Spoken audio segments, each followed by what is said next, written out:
আমরা নিজেরাই কিন্তু নিজেদের বেস্ট ফ্রেন্ড। আসলেই কিন্তু তাই।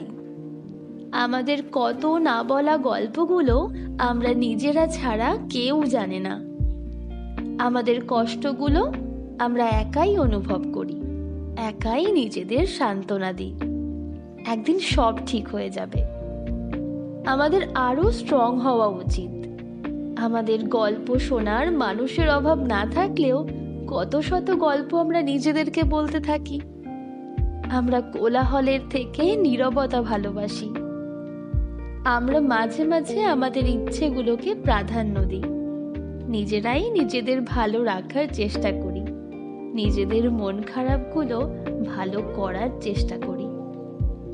প্রিয় মানুষ হারিয়ে যায়, দিনকাল খারাপ কাটে। আমরা খারাপ থাকি, তবুও তো মুচকি হেসে সব সামাল দিই। আমাদের ওপর দিয়ে এত ঝড়ঝাপটা যায়, আবার উঠে দাঁড়ানোর চেষ্টা করি। ওই নিজেরা তো নিজেদের ছেড়ে যাই না। তাহলে আমরা নিজেরাই নিজেদের বেস্ট ফ্রেন্ড নই কি?